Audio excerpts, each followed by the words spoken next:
Il est 20 h, vous êtes sur Gabon Première, mesdames et messieurs, les titres de l'actualité de ce 29 octobre 2025.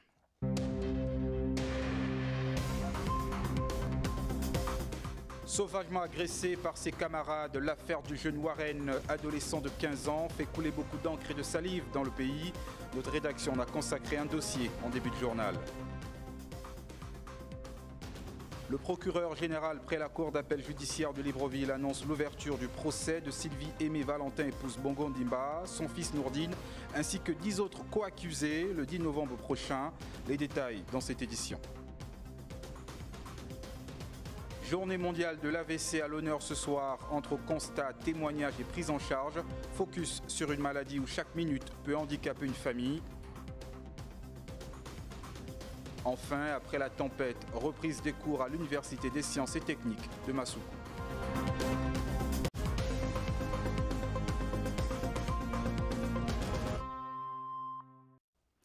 Voilà pour le sommaire. Bolwani et soyez les bienvenus dans votre principale édition d'information. En bref, l'affaire du jeune Warel ne cesse de provoquer l'émoi. L'adolescent agressé par ses camarades, comme vous pouvez le voir en image au lycée René Descartes, voit aujourd'hui la justice se saisir du dossier. Retour sur des faits et procédures judiciaires en milieu de journal.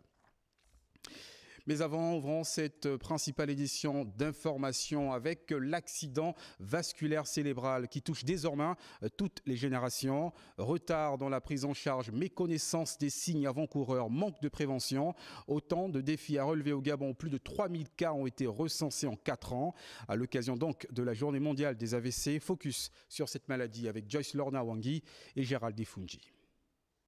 Dans le monde, un AVC survient toutes les 4 minutes. Au Gabon, ce sont près de 3000 patients enregistrés depuis 2021 par l'unité neurovasculaire du centre hospitalier universitaire de Libreville. Des chiffres alarmants qui témoignent de l'ampleur du phénomène et en font un véritable problème de santé publique. L'accident vasculaire cérébral touche les vaisseaux cérébraux et les vaisseaux cérébraux ont pour rôle d'apporter du sang au niveau du cerveau pour son fonctionnement. Soit le vaisseau cérébral va se boucher, on va parler d'accident vasculaire cérébral ischémique, soit le vaisseau cérébral va se rompre, on parle d'accident vasculaire cérébral hémorragique. En général, le profil, ce sont des patients jeunes qui présentent des facteurs de risque vasculaire, notamment l'hypertension artérielle, le diabète, l'alcool, le cholestérol élevé, la sédentarité, le stress, qui est un facteur de risque très souvent négligé. Deuxième cause de mortalité après les maladies cardiaques, l'AVC exige une réaction rapide afin de réduire considérablement les séquelles et améliorer les chances de survie. L'unité neurovasculaire apporte une surveillance 24 heures sur 24 avec du personnel médical et paramédical. Et à l'unité neurovasculaire, on fait ce qu'on appelle la thrombolyse intraveineuse, qui est un traitement qui permet de déboucher l'artère cérébrale dans le cas des AVC ischémiques. Et ce traitement doit être fait avant 4h30. Mais malheureusement, depuis que l'unité neurovasculaire a ouvert ses portes, nous n'avons réalisé que 15 thrombolyses, parce qu'en général, les patients arrivent en retard. La journée mondiale de lutte contre les AVC, célébrée cette année sous le thème « Chaque minute compte », sonne comme un appel à l'action collective pour renforcer la prévention et réduire la fréquence de cette maladie silencieuse mais dévastatrice. Si vous ressentez des céphalées inhabituelles, vous avez le visage qui est dévié, des difficultés à parler ou à mobiliser un membre, il faut aller vite. Venez rapidement à l'hôpital. Au-delà des campagnes de sensibilisation ponctuelles, souvent limitées à une seule journée, il serait judicieux que les autorités mettent en place des actions durables afin d'étendre la sensibilisation et de toucher un plus grand nombre de personnes tout au long de l'année. Et nous invitons à présent à découvrir le parcours de Karl et Sanza, victimes d'accidents vasculaires cérébraux. Après plusieurs mois de lutte, grâce à leur détermination, leur foi et une rééducation assidue, ils reprennent peu à peu leur motricité et leur espoir. Témoignage signé Kenny Kanga Boussamba et Gérard Magnagna. Un geste, un simple mouvement des membres, et c'est déjà une victoire pour Karl. Le dimanche 21 mai 2023, l'accident vasculaire cérébral a bouleversé sa vie. Il s'en souvient comme si c'était hier. En partant me boucher, j'ai allumé le robinet avant de me laver. L'AVC m'a attaqué. Je suis paralysé. Là, je me restaure. J'ai fait 1 an sans parler. Ma matière grise était touchée. Le quotidien, les habitudes chamboulées, chaque jour est un défi pour tenir et continuer à vivre. Justement, le lendemain, Karl a sa séance de rééducation au centre hospitalier universitaire de Libreville.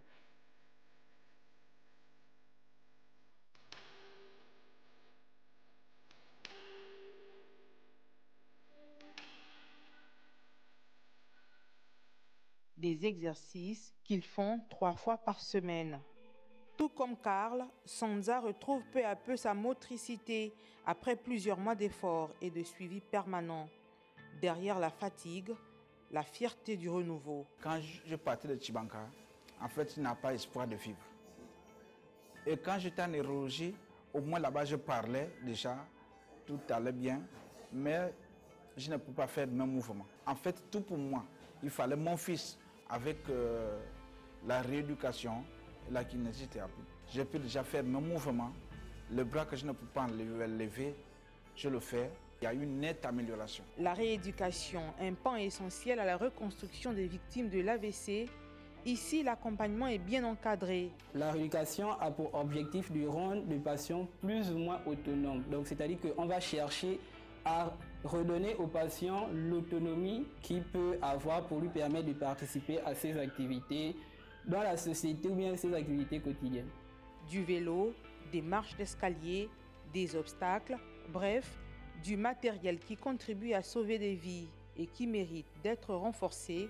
Karl, comme beaucoup d'autres, nourrissent de grands rêves et continuent de se battre pour y arriver, tout en espérant l'amélioration de la prise en charge sur tous les plans dans notre pays. Voilà de quoi susciter de l'espoir à toutes les personnes victimes d'AVC. Toujours en santé, les assurés de la Caisse nationale d'assurance maladie et de garantie sociale rencontrent de plus en plus de difficultés à obtenir leurs médicaments dans certaines pharmacies. Une situation qui, selon plusieurs sources, serait liée au retard de paiement des dettes de la CNAMGS envers les pharmaciens. Les précisions dans ce reportage signé Esmine Kayumba et Cédric Zendo. Depuis quelque temps, les assurés de la Caisse nationale d'assurance maladie et de garantie sociale peinent à se procurer les médicaments dans les pharmacies de Libreville, Ovendo et à Kanda. Je suis venue pour acheter des médicaments, mais comment faire comprendre si je prends la CNAMGS? J'ai pris les produits sans la CNAM parce que j'ai besoin du produit. Madame Laetitia, une patiente atteinte du cancer, ne sait plus à quel sens se vouer. Avec elle, plusieurs ordonnances CNAMGS non servies.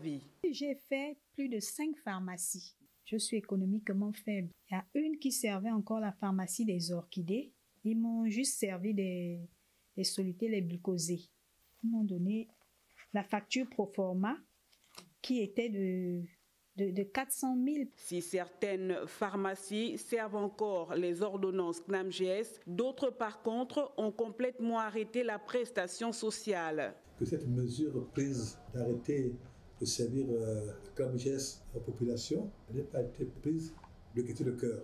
Nous avons des contraintes de paiement à la quinzaine de nos fournisseurs. Si nous continuons à servir les médicaments et que l'État ne paye pas ces médicaments, nous avons des problèmes avec nos fournisseurs. Du côté de la CNAMGS, le syndicat rassure. La CNAMGS vit les différentes contributions. Or, si nous avons des contributeurs qui n'honorent pas régulièrement leurs engagements vis-à-vis de la CNAMGS, vous allez comprendre par ricochet que la CNAMGS également, par rapport à ses prestataires, pourrait avoir des retards de paiement. Mais que cela nous tienne, je pense que le président du conseil d'administration, il est à pied nus avec les équipes de la CNAMGS pour une solution rapide de cette situation. Et nous avons appris des sources sûres que des discussions ont été entamées entre le directoire de la Caisse et les responsables des officines. Mais en attendant la fin de ce calvaire, les Gabonais, notamment ceux économiquement faibles, espèrent qu'une telle situation ne se répète plus à l'avenir. Lutte Contre les épidémies au Gabon, un coup de pouce du Fonds mondial à l'Institut d'hygiène publique et d'assainissement. Grâce à ce don en équipement, les structures sanitaires de plusieurs villes verront leur plateau technique renforcé, améliorant ainsi la prévention et la gestion des épidémies sur le territoire national. Fernand Zangvé et Gérard Magnagna pour les précisions. Stérilisateurs, équipements médicaux, voici le matériel destiné aux villes situées dans l'Ogooué-Vindo, l'Ogooué-Maritime et l'Essuyère en filigrane, améliorer la qualité de soins de santé dans ces parties du Gabon. Ce don du Fonds mondial a été réceptionné ici par les responsables de l'Institut d'hygiène publique et d'assainissement. Il y a une étude préalable qui a été menée et qui a justement mis en évidence un certain nombre d'insuffisances au niveau de ces structures de soins. Et c'est sur la base de cette analyse que nous avons donc très justement identifié les besoins spécifiques. Cet acte est le prolongement d'un partenariat sûr entre le Fonds mondial et le Gabon. Depuis janvier 2025, le Fonds mondial a mis à la disposition du Gabon un financement pour l'accompagner dans sa lutte contre la riposte et la prévention des épidémies. Et dans ce cadre-là, nous avons un financement qui est prévu pour la prévention et le contrôle des infections. Ce financement nous a aidés à acquérir ces dispositifs pour certaines formations sanitaires. Nous n'avons pas pu couvrir tout le pays, mais nous avons pu couvrir 3 régions sanitaires. L'Institut d'hygiène publique et d'assainissement aura pour mission de veiller à la redistribution de ce matériel pour une meilleure efficacité au sein des structures sanitaires. La suite, à l'université Omar Bongo, la réflexion intellectuelle était à l'honneur à l'occasion d'une journée d'études dédiée au 150e anniversaire du Dr Albert Schweitzer, placée sous le thème « Le respect de la vie ». Cette rencontre a réuni autorités universitaires, diplomates français et allemands, ainsi que de nombreux chercheurs venus revisiter l'héritage humaniste du célèbre médecin de Lambaréné. Doris Rose-Nkolo, Pierre Claverella.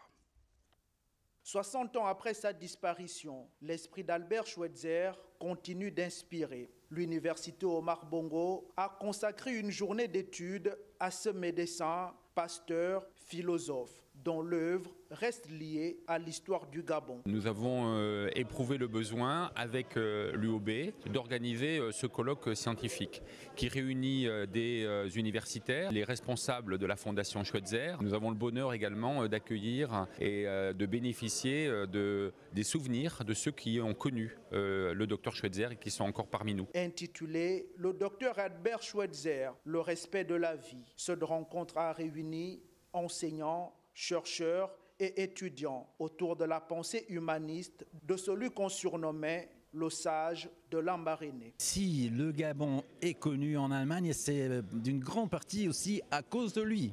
À cause de Pierre-Emerick Aubameyang, évidemment, mais aussi à la figure historique qu'est Albert Schweitzer. Albert Schweitzer a marqué plusieurs générations par son engagement pour l'homme et la nature. C'est une vitrine du tourisme gabonais parce qu'à travers ce personnage-là, on peut retracer l'histoire, par exemple, de Lambaréné, qu'a été Lambaréné, comment ça s'est passé. À travers des conférences et des échanges, les participants ont revisité l'héritage de ce prix Nobel de la paix, toujours présent dans la mémoire collective gabonaise.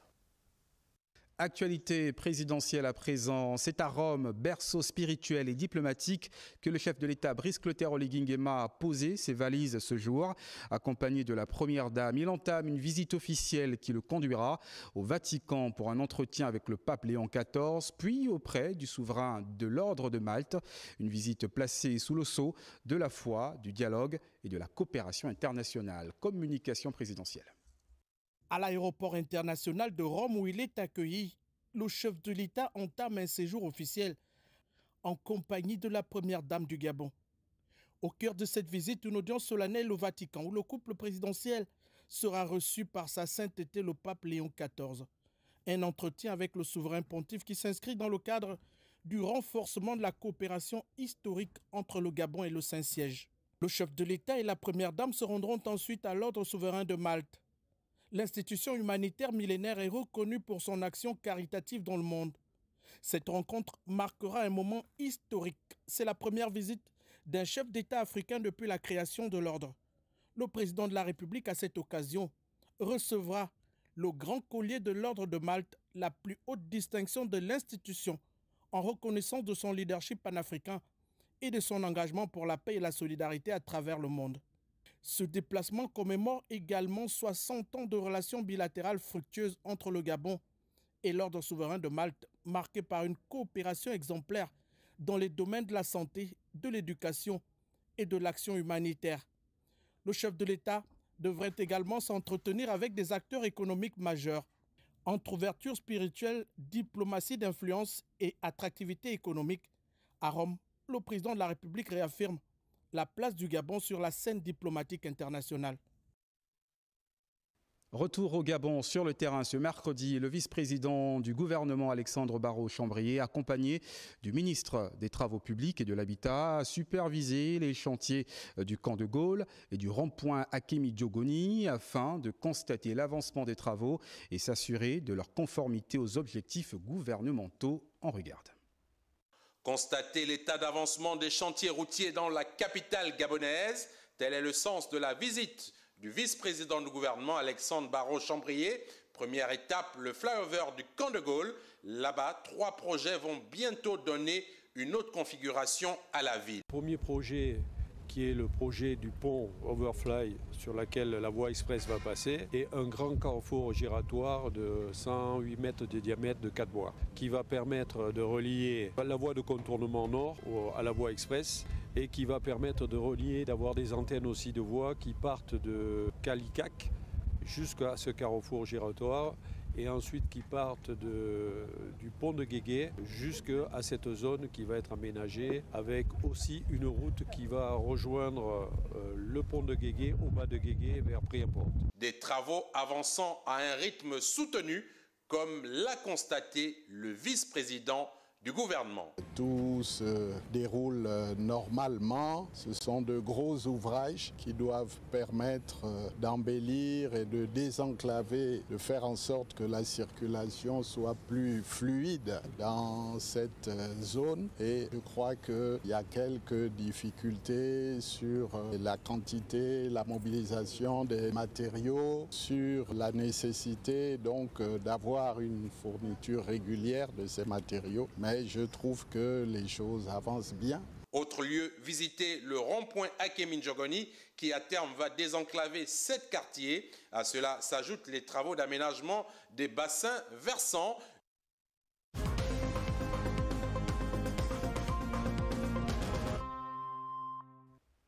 Et nous recevons sur ce plateau le président de l'association gabonaise des usagers de banque. Il s'agit de monsieur Gildas Nzengue Boma. Bonsoir. Bonsoir monsieur. Merci monsieur le président d'être passé sur le plateau de Gabon Première pour communiquer sur le salon de l'éducation financière. Pourquoi un salon de l'éducation financière? Alors le salon de l'éducation financière est un rendez-vous, une rencontre entre les acteurs du secteur financier, notamment les prestataires des fournisseurs des services bancaires et financiers du Gabon et la masse populaire afin de doter celle-ci des connaissances qui leur permettront de faire des choix raisonnés et éclairés des produits qui leur sont proposés par les institutions financières. L'objectif de ce salon est de participer à réduire l'asymétrie d'information en faveur de l'inclusion financière recherchée par les plus hautes autorités. Le salon aura lieu quand précisément et quelle heure pour les participants d'y prendre part? Alors ce salon aura lieu demain à partir de 9h, 8h, 9h, l'arrivée des invités. Et il aura pour invité prestige le directeur général du GIMAC, qui est le groupement interbancaire monétique d'Afrique centrale, qui est déjà dans notre pays. Et il va avoir également comme intervenants des directeurs généraux tels que le directeur général adjoint d'Airtel Money et d'autres entreprises du secteur bancaire et financier de la place. Dernière question, quel était justement l'élément déclencheur pour l'organisation d'un tel événement? Alors, en qualité de président de l'association des consommateurs, nous avons constaté un manque de connaissances de la part de la masse populaire et nous nous sentons investis de cette mission d'éducation financière de la masse populaire. Il faut également dire que ce salon d'éducation financière s'inscrit dans la stratégie régionale d'inclusion financière depuis aux autorités de la Banque centrale et également la stratégie nationale d'inclusion financière mise en place par l'autorité monétaire de notre pays, qui est le ministre d'État, ministre de l'économie et des finances, des participations, de la dette chargée de la lutte contre la vie chère. Donc nous nous inscrivons dans cette vision-là et sachant que notre vision est la pacification de l'écosystème financier en faveur de l'inclusion financière. Et vous rappelez que c'est demain l'événement? Oui, demain l'événement. Nous invitons les citoyens et les Gabonais à venir massivement, sachant que l'événement est gratuit, l'entrée est gratuite. Donc nous invitons à venir participer gratuitement et poser toutes vos questions aux prestataires des services bancaires et financiers de notre pays qui seront présents. Merci Monsieur le Président d'être passé sur le plateau de Gabon Première et très bonne soirée à vous. Merci à vous. Nous ouvrons à présent notre dossier justice avec l'affaire du jeune Warren qui continue de provoquer l'émoi. L'adolescent agressé par ses camarades au lycée René Descartes voit aujourd'hui la justice se saisir du dossier. Après la diffusion des images sur les réseaux sociaux, retour sur les faits avec Pélagie Mbouye-Owono. Sans défense, le jeune Warren s'est vu lâchement tabassé par ses bourreaux, visiblement déterminés à en finir avec lui. Sous le regard de ses camarades, une histoire rocambolesque qui serait partie d'un triangle amoureux. On parle de Warren comme un jeune assidu, intelligent, qui a eu son bac à 15 ans en classe de première au collège René Descartes de Libreville. Les faits se seraient déroulés le week-end dernier, aux alentours de l'établissement. Les camarades de Warren vont lui tendre un guet-apens grâce à un plan minutieusement élaboré pour le faire sortir des lieux où il se trouvait. Le jeune Warren a mordu à l'hameçon une naïveté qui a failli lui coûter la vie et aurait une mâchoire fracturée, le nez cassé et multiples fractures au visage avec la présence des caillots de sang. Une situation qui va amener les parents auprès des autorités compétentes pour réclamer justice. Un cas de trop qui s'ajoute à celui du lycée d'État et du lycée Mabingat il y a quelques semaines. Les autorités judiciaires ont rapidement saisi l'affaire et ont arrêté les accusés et les ont incarcérés, bien avant que les parents aient la possibilité de faire voyager ces derniers, dans le but d'éviter à leur progéniture de répondre de leurs actes malveillants. La question demeure quand même sur ce type d'affaires. Il se croit intouchable, protégé par un nom ou un titre. Les fils à papa seraient-ils au-dessus des lois alors que la société réclame plus d'équité, de rigueur? La question de l'égalité devant la justice refait surface. Eric Nzengi Badinga Mwandiok et Paul Jessica Nkol Doutoum nous livrent leur analyse sur ce mal profondément enraciné.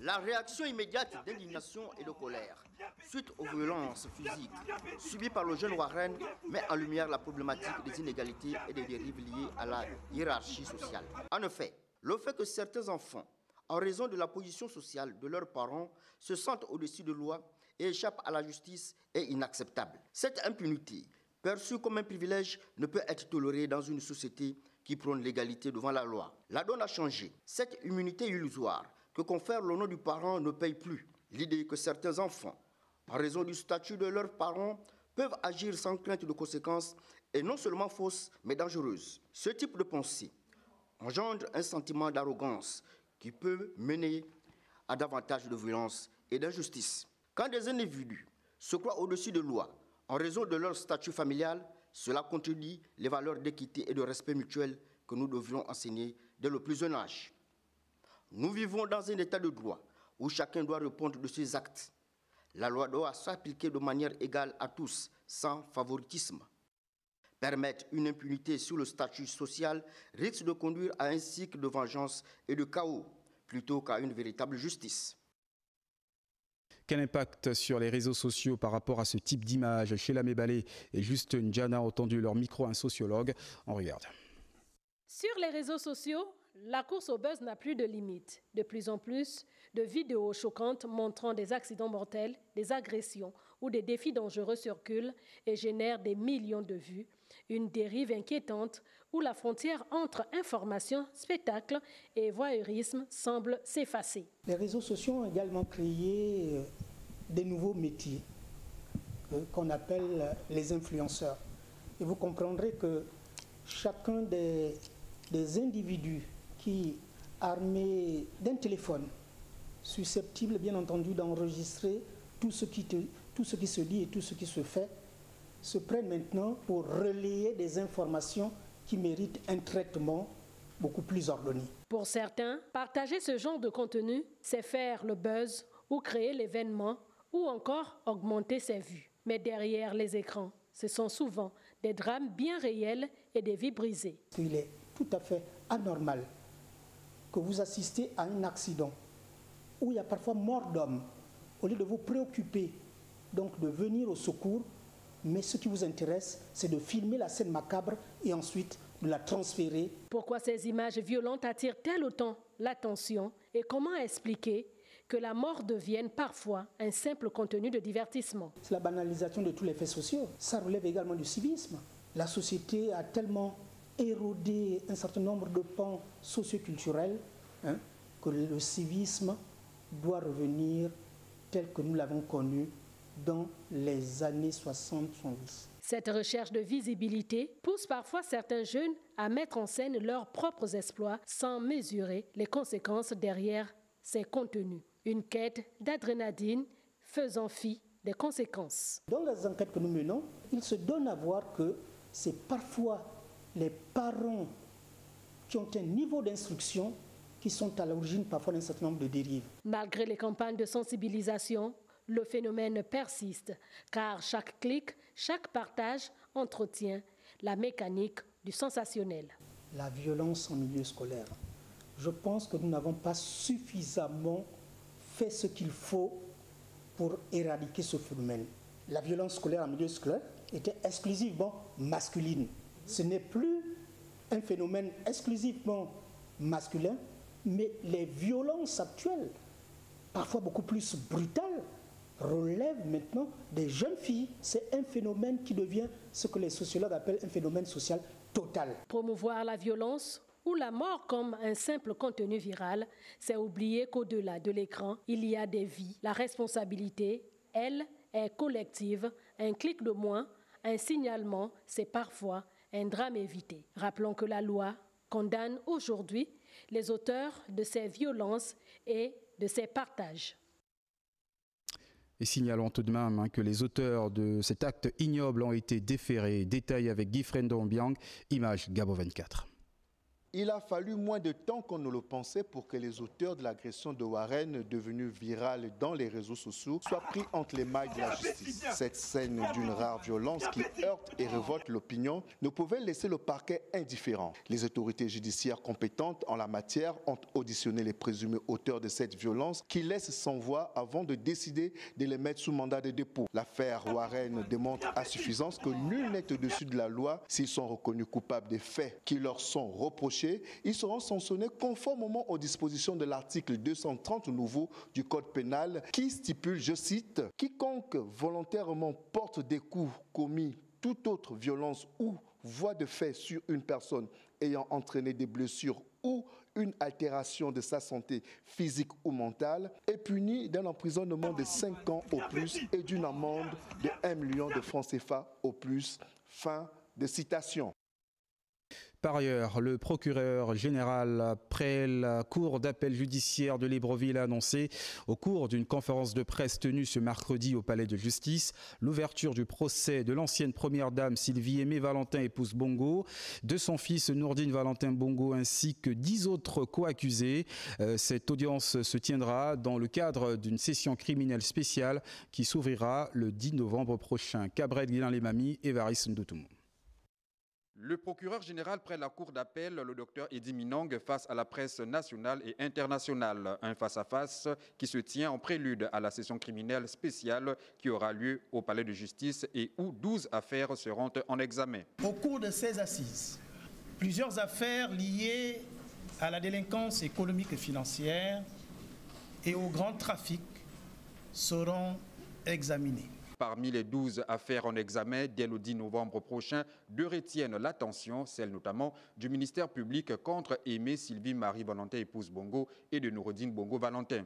S'agissant particulièrement du dossier ministère public contre Sylvie Aimé Marie-Valentin épouse Bongo et autres, tous les accusés ont été cités à personne, à l'exception de Madame Sylvie Aimé Marie-Valentin épouse Bongo et de Monsieur Noureddine Bongo Valentin. Outre ces 2 affaires, le procureur général a tenu à rappeler à la presse certains dossiers qui seront jugés. Vous avez Jordan Camuset, Kim Hoon, Syria Vouranjami, Jesse Elekoga, Steve Deko Zeko, il y a Abdul Osseni, il y a Mohamed Osseni.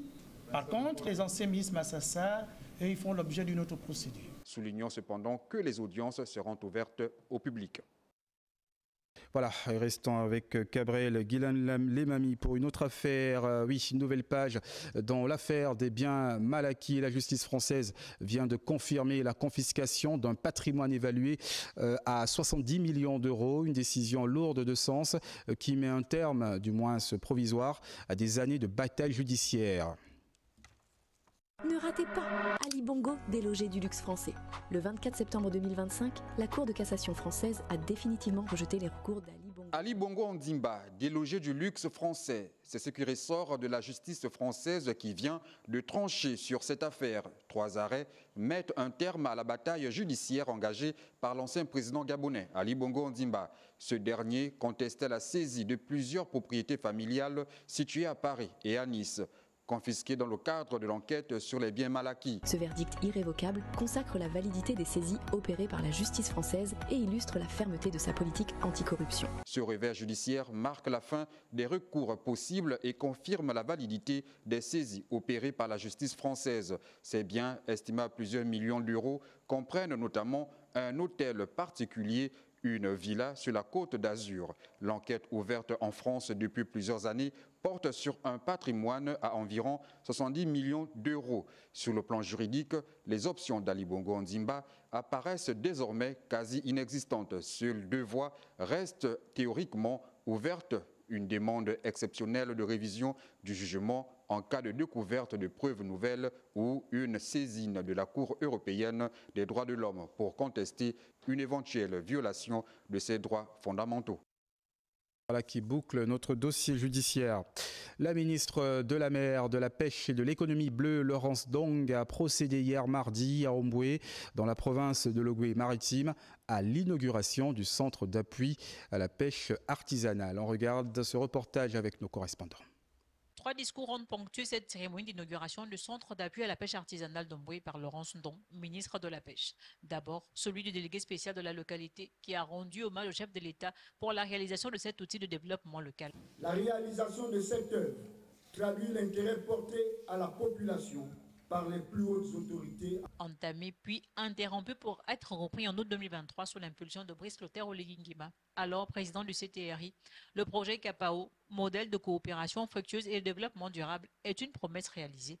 Le centre d'appui à la pêche artisanale d'Omboué, le CAPAO, n'est pas une simple infrastructure. C'est une promesse tenue.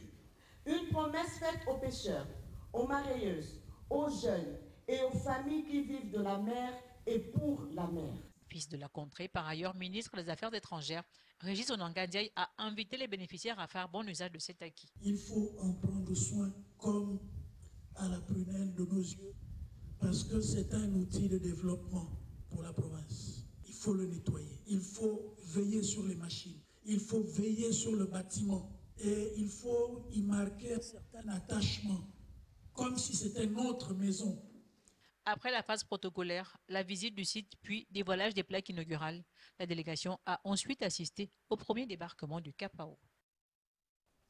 Et face aux nouveaux défis du marché énergétique mondial, le ministère du pétrole et du gaz veut doter ses agents d'outils modernes pour mieux répondre aux exigences du secteur, d'où cette série de formations lancée le 28 octobre dernier à Port-Gentil, une démarche qui s'inscrit dans la volonté du gouvernement de rendre le secteur pétrolier plus compétitif et durable. Cyril Ngalekou, Michel John Bodegan pour les détails.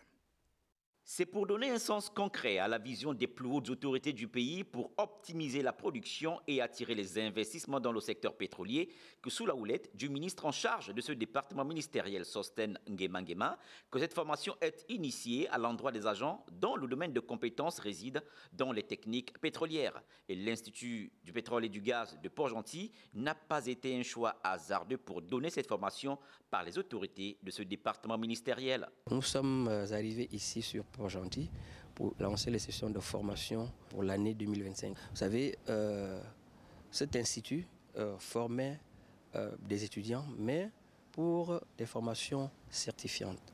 Aujourd'hui, il est question de changer de format. Nous voulons désormais former les Gabonais pour l'obtention des diplômes, donc des formations diplômantes. Donc il y a un travail qui est en train d'être fait en amont avec le ministère de l'Enseignement supérieur. Nous avons déjà eu plusieurs sessions de formation à cet effet. Donc il y a un cadre juridique qui est en train d'être élaboré, analysé, pour qu'effectivement nous puissions mettre en place un ensemble de dispositifs qui nous permettraient, bien entendu, de pouvoir délivrer effectivement des diplômes au niveau de cet institut. Cette formation débutée par l'IPG se poursuivra dans les autres localités du pays concernées par l'exploitation pétrolière. De nos frontières à Brazzaville, les experts des pays membres de la CEMAC planchent depuis le 27 octobre sur le projet de budget 2026 de la communauté.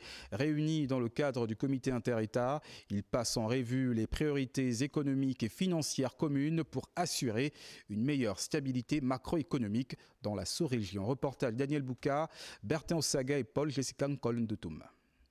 En prélude à la 44e session ordinaire des conseils des ministres de l'Union des États de l'Afrique centrale, prévue pour ce 31 octobre, se tient cette réunion technique au cours de laquelle les experts pays issus des ministères de l'intégration et des finances des États ont examiné le projet de budget de la CEMAC pour 2026. En tant que pays membre, le Gabon s'attend à ce que les crédits qui vont être alloués aux instances de la communauté soient de nature à pouvoir financer les projets et programmes intégrateurs, notamment dans le domaine des infrastructures énergétiques, la sécurité alimentaire, pour faciliter la libre circulation. Fonctionnant jadis avec un budget moyen, cette rencontre vise à évaluer les tenants et aboutissants d'un passage à un budget par objectif de programme. L'examen du projet du budget de la communauté pour l'exercice 2026 est arrêté en ressources et en emploi à la somme de 85 milliards 900 millions contre 83 milliards 900 millions pour l'exercice en cours. Afin de réaliser les hautes missions qui lui sont confiées par les États membres, la communauté a besoin de se doter à chaque fois d'un instrument budgétaire robuste, lui permettant de couvrir ses besoins de fonctionnement, d'investissement et d'équipement afin de mener à bien ses activités. Créé le 8 décembre 1964 sous l'acronyme de l'Union douanière et économique de l'Afrique centrale, aujourd'hui CEMAC prône pour la promotion d'un marché commun. Au Gabon, l'Agence nationale de promotion et d'investissement, une réunion s'est tenue ce jour entre le secrétaire général du gouvernement et le premier comité technique de coordination opérationnelle au centre des échanges. L'interdiction prochaine de l'exportation du manganèse brut dès janvier 2029, une décision du chef de l'État visant à renforcer la souveraineté économique du pays. Reportage Arnaud Manza. Autour du secrétaire général du gouvernement, Abdoul Razak Kabongo, les membres du premier comité technique de coordination opérationnelle consacré à la mise en œuvre de la décision du chef de l'État s'agissant de l'interdiction d'exportation du manganèse brut à compter du 1er janvier 2029. Au cours de cette rencontre, à laquelle prenaient part les ministères sectoriels concernés et l'Agence nationale de promotion des investissements, il s'est agi, entre autres, de revenir sur la stratégie et le cadre institutionnel de suivi, évaluation du projet de société présidentielle et du plan d'action gouvernemental, ou encore l'état d'avancement des actions engagées par les entités et administrations concernées. Ce premier comité marque une étape majeure vers la transformation locale du manganèse et la concrétisation de la vision du président de la République, à savoir bâtir un Gabon industriel, compétitif et créateur de valeur ajoutée. Le chef de l'État, par cette décision, veut que la richesse extraite du sol profite pleinement aux Gabonais. Et en bref, le ministère des Mines et des Ressources géologiques organise du 29 octobre au 5 novembre prochain un recensement obligatoire de tous les acteurs de la filière aurifère. Une initiative faisant suite à la rencontre du 8 octobre dernier sous la direction du président de la République. Cette opération, selon certaines sources, vise à assurer la traçabilité effective et la gestion encadrée de cette ressource stratégique dans le cadre de la réorganisation et de la nationalisation du secteur minier.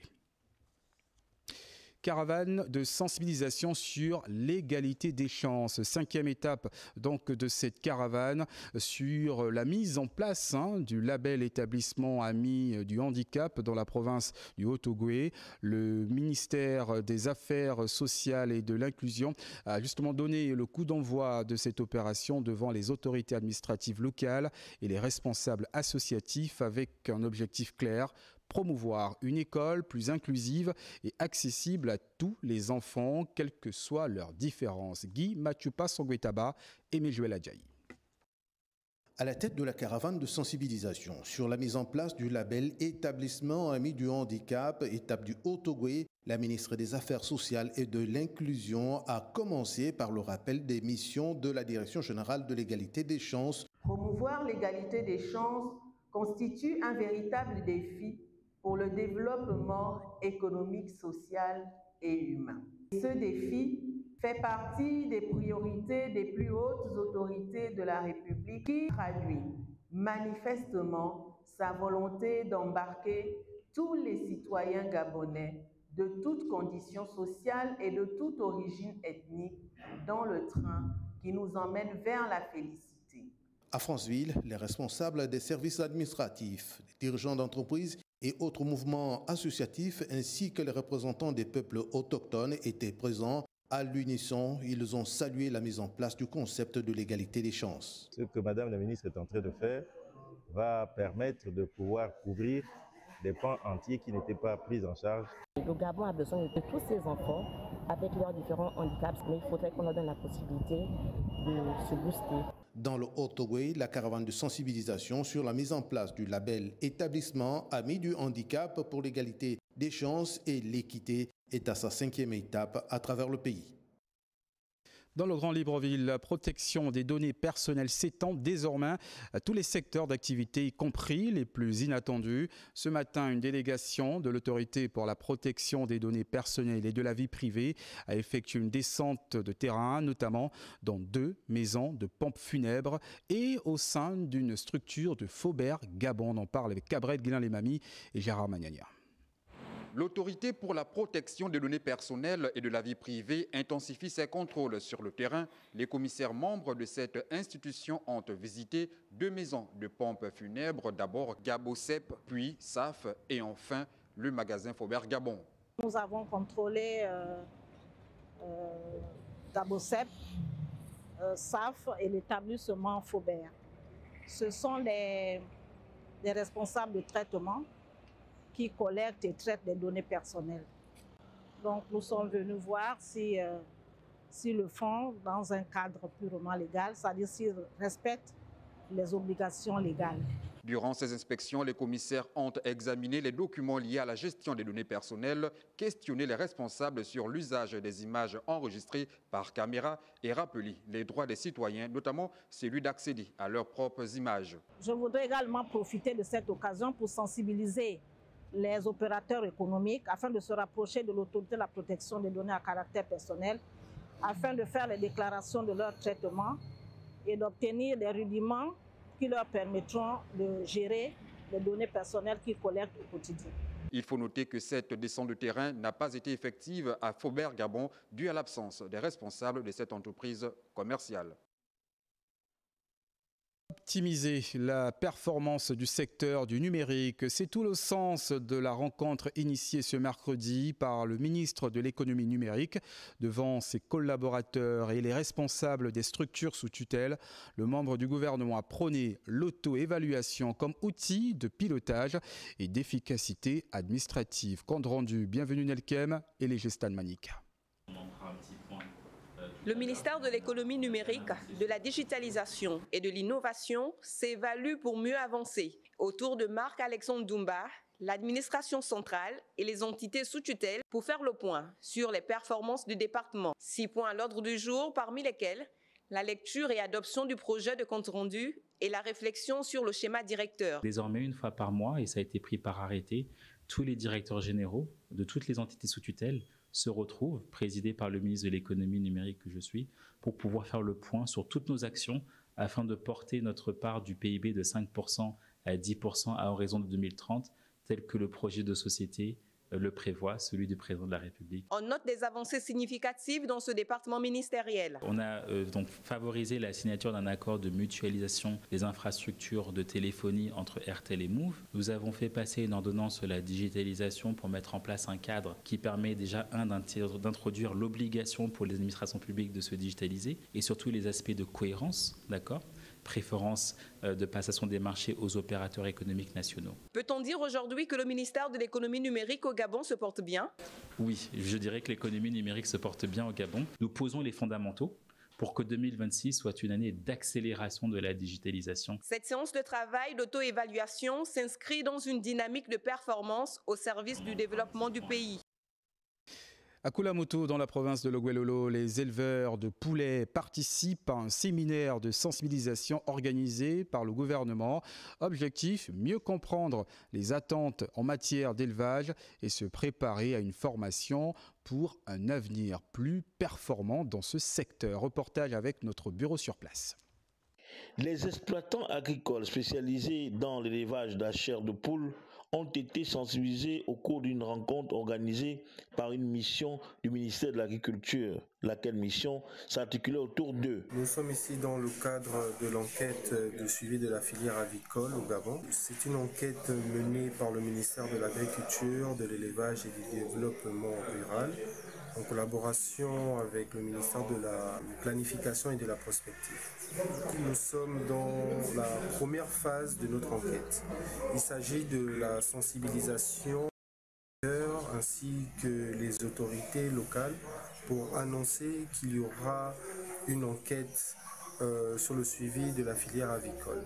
Pendant plusieurs heures, lors d'un atelier tenu dans la salle de réunion du service provincial de l'agriculture, les éleveurs venus des 4 coins de la province ont bénéficié de nombreux enseignements dont les objectifs sont dresser une cartographie nationale, identifier aussi les difficultés et les besoins que rencontrent les acteurs de la filière, mais également aussi l'aspect de biosécurité aussi qu'on doit aussi tenir compte. Notons que cette sensibilisation fait suite à la décision des plus hautes autorités du pays de freiner l'importation de la viande de poulet afin de lutter pour une bonne sécurité alimentaire.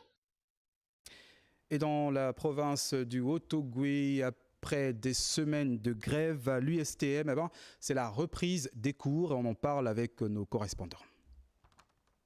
Les barricades levées, le portail ouvert, les activités ont repris à l'Université des sciences et techniques de Massoukou, 2 semaines après le mouvement d'humeur déclenché par les étudiants. Ils réclamaient l'amélioration des conditions d'accueil en cité universitaire. Les capacités d'accueil au niveau de la cité universitaire ont été augmentées. Nous allons essayer de reprendre les cours dans l'immédiat.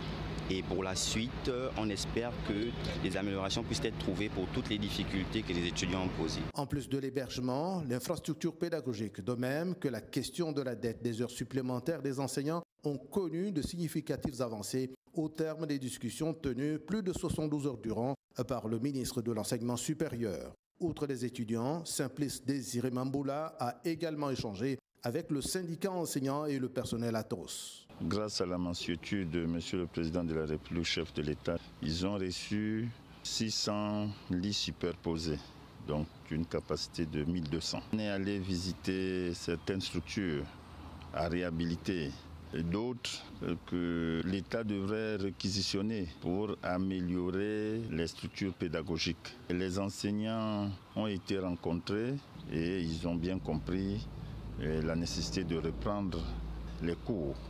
Issu des échanges, un comité ad hoc de concertation, de suivi et d'évaluation a été constitué avec la mission de veiller à la mise en œuvre des engagements pris et à la préservation de la paix académique et sociale à l'Université des sciences et techniques de Massoko.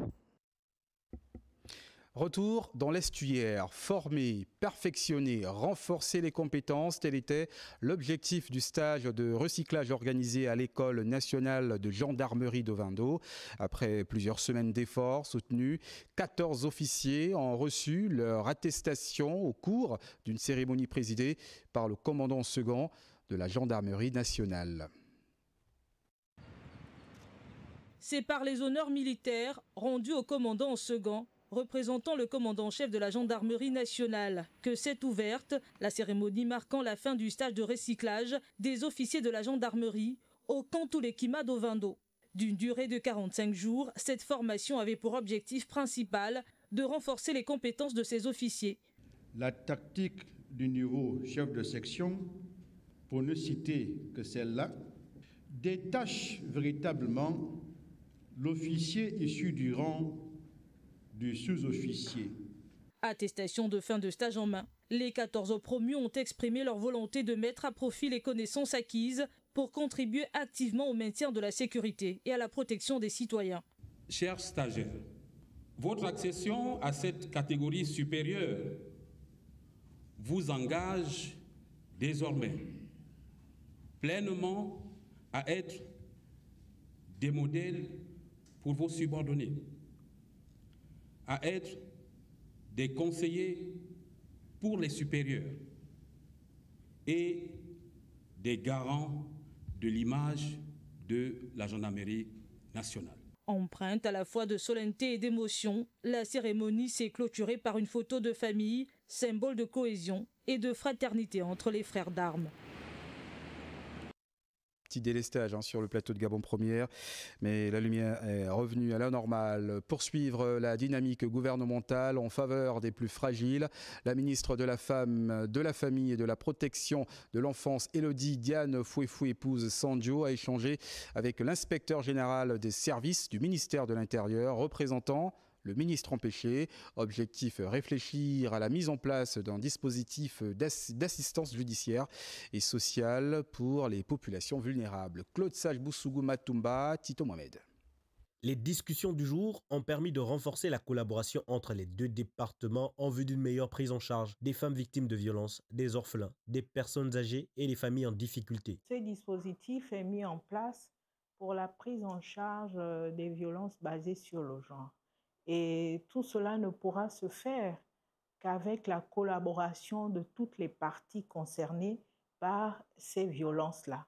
Et déjà hier, nous avons rencontré le ministre de la Justice.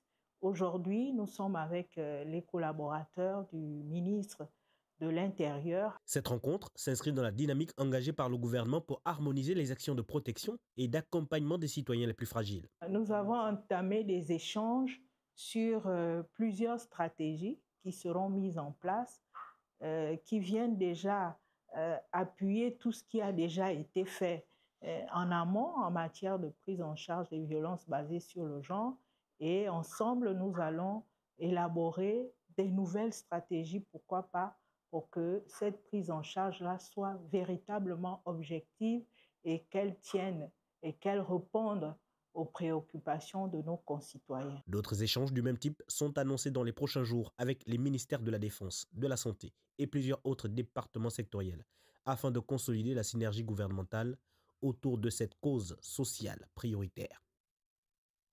Le dossier politique de ce journal d'abord avec la Cour constitutionnelle qui s'apprête à annoncer ce vendredi 31 octobre 2025 les résultats définitifs des dernières élections législatives et locales.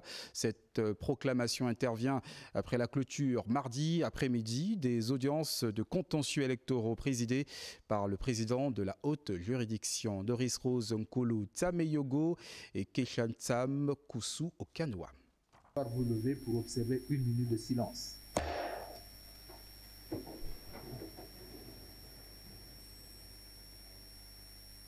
C'est par une minute de silence, en hommage à Martin et Youno Alan, juges assistants à la Cour constitutionnelle pendant plus de 10 ans, que se sont ouverts les plaidoiries relatives au contentieux des élections législatives du 27 septembre et 11 octobre dernier.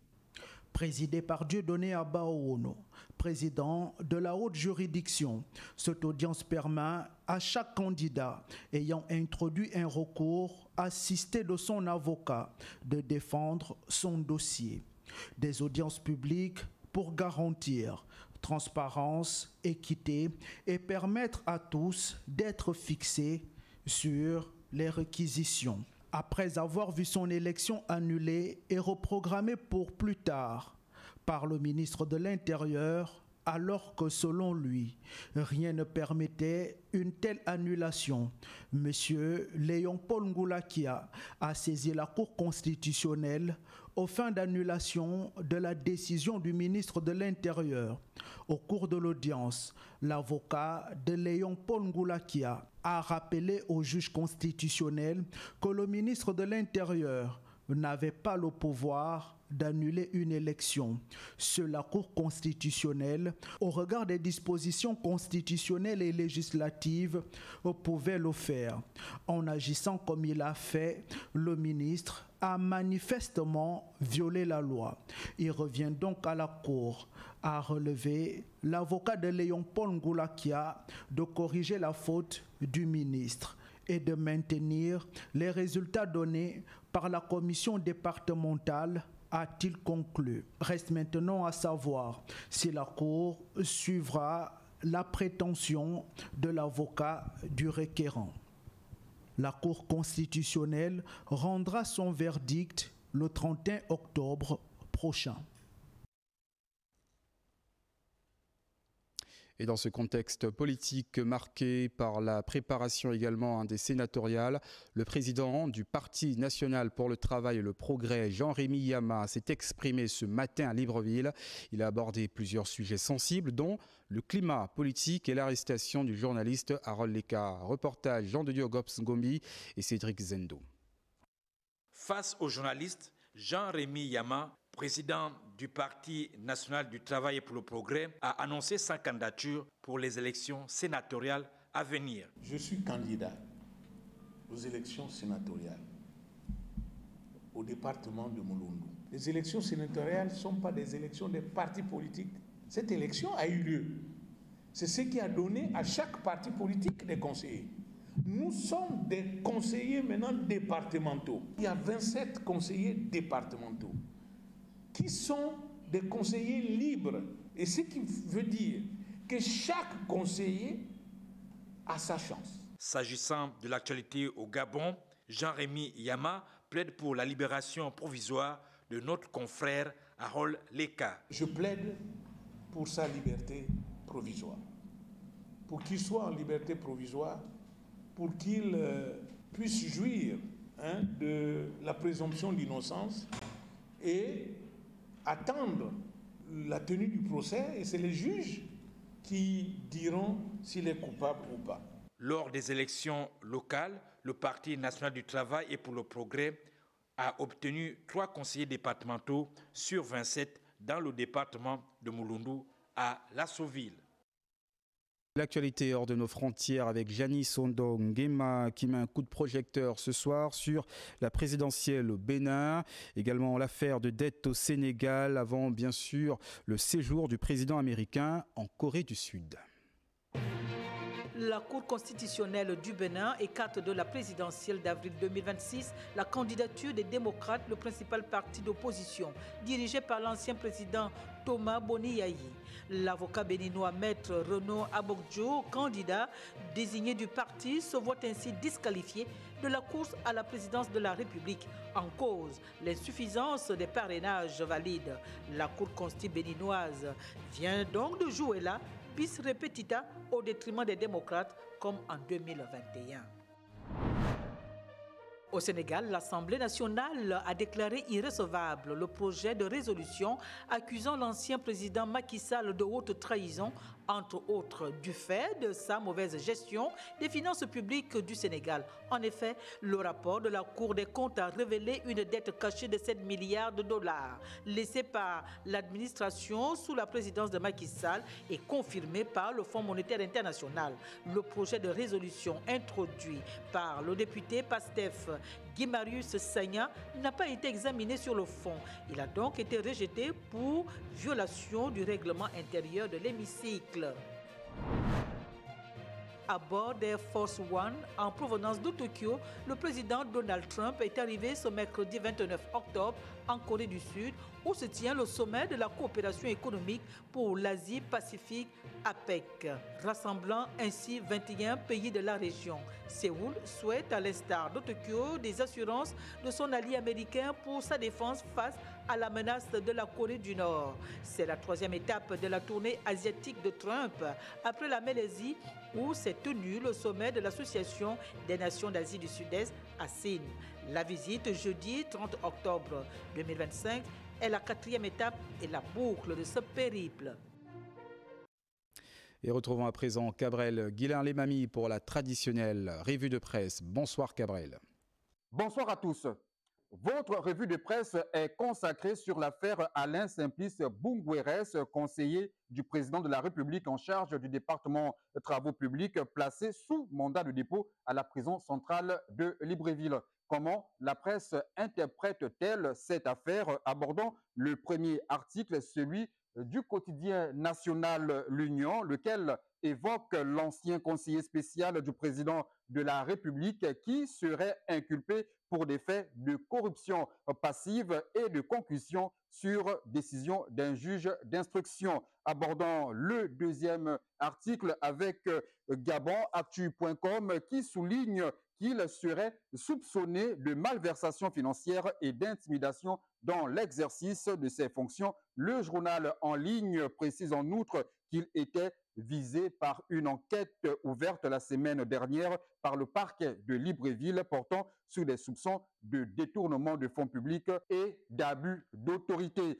Dans le même sens, l'agence gabonaise de presse précise que l'affaire Simplice Bungweres, conseiller spécial du président de la République, serait liée aux malversations financières. Pour GabonActu.com, les premiers éléments de l'enquête feraient état de transactions suspectes et de pressions présumées exercées sur des collaborateurs pour entraver le travail d'audit interne engagé au palais présidentiel.